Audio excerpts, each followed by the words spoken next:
So both of these players have performed particularly well at SCR Saga. For those who were unaware, that is the Ryu / Fruit Gushers themed Saga of the year. Another unlikely duo, but I mean, hey, who doesn't like Gushers, right?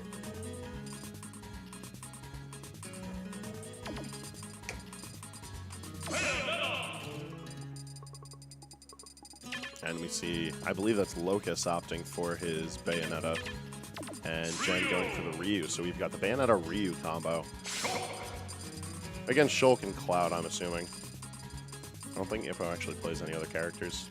Or if he does, I'd be very impressed to see if they're more lackluster.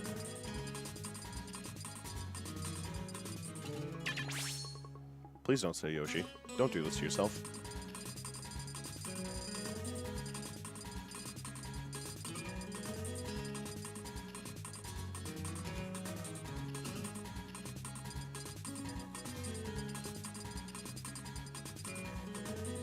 The Ryu boys look like they're having fun on that side.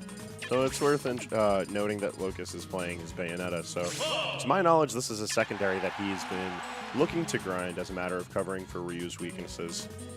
And of course, being one of the most powerful characters in the meta currently, it's a fantastic decision. I know a lot of players, myself included, are looking towards studying Bayonetta as a way to keep up in the current meta. We'll see how Locus manages that as he works alongside Jen. And we move on to Smashville for game 1.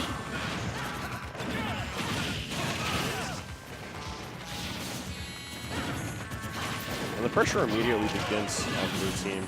Jen trying to keep his feet on the ground, and Locus looking more towards focusing his efforts towards continuing off of setups from Jen. Rather surefire method to work out in teams. We'll see how well it works for Red Team, as Blue Team attempts to retaliate with a pretty tried-and-true team with Cloud and Shulk. Shulk, a fantastic stock tank and all-around pressure game character that we see in doubles fairly often here on Long Island. And Cloud sure is Cloud. If you've seen one Cloud, you've seen what he can do in teams. A hot DI mix-up from Locus, keeping SoulArts in here at 167, Ippo at 121. Things are looking mighty rough for Blue Team as Locus manages to take the first 2 stocks off each player.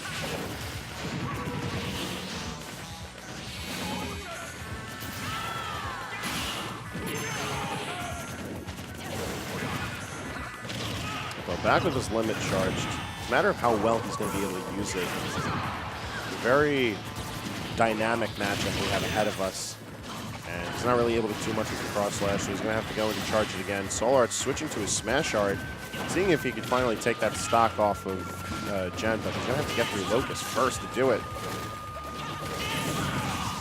Locus doing a fantastic job of covering the ledge for Jen, but we have the sweet spot of the back air clearing that stock from Jen.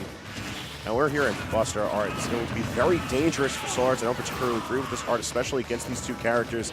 They're able to pressure him so well. So it's recognizing the poor decision, opting for shield art. I feel at these percentages is a lot better just because it's going to be throwing off a lot of the combo game from both Locus and Jen. The minute details of shield art influencing knockback and shield strength, I feel are really going to assist Blue Team here, but Blue Team's going to have to keep themselves alive if they want a chance at running this back. And a very unfortunate use of limit off on the right side of the stage.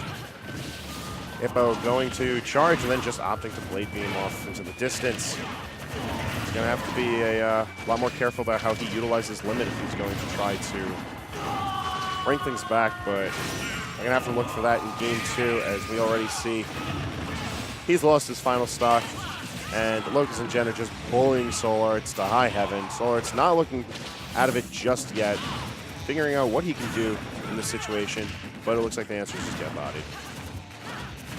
There's only so much you can do in the 2v1. And Jen covering the very unorthodox combo, allowing for Red Team to come out on top.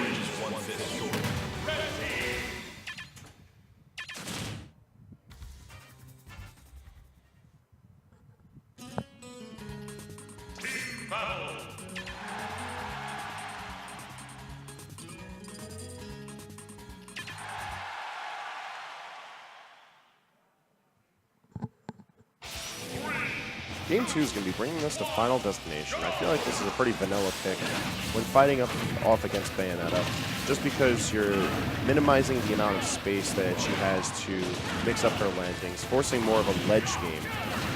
However, with the likes of Jen on the field, I don't particularly like this pick.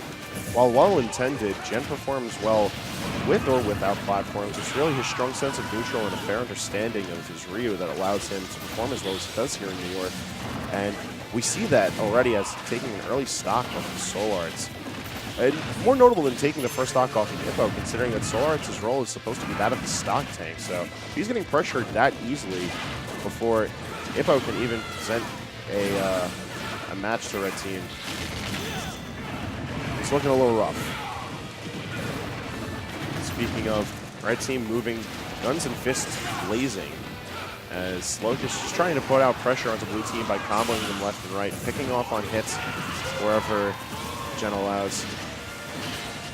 And SoulArts not really content with this heavy beating, just going in for a kill, managing to get Jen almost going for Locus, and he manages to get the pickup with the upwards angled forward smash.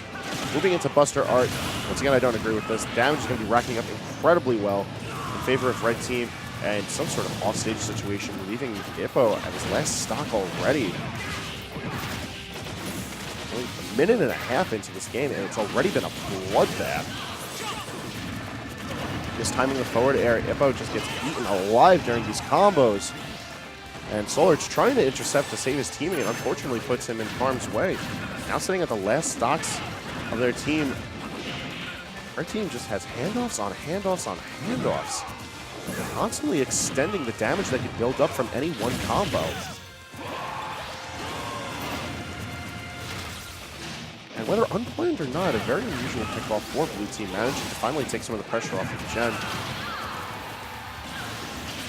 And now everyone's sitting at their last stocks, but worth noting that SoulArts a bit in the red in the middle of the combo, and now off the field, we've got Ippo in the 2v1 situation at 109%. He utilizes his limit very poorly, I might add, but he gets himself back on stage. And we have the up tilt to Shoryuken, and that's going to be it. Locus and Jen going to be moving on, and Ippo and SoulArts going to have to work just a little bit harder to keep themselves alive.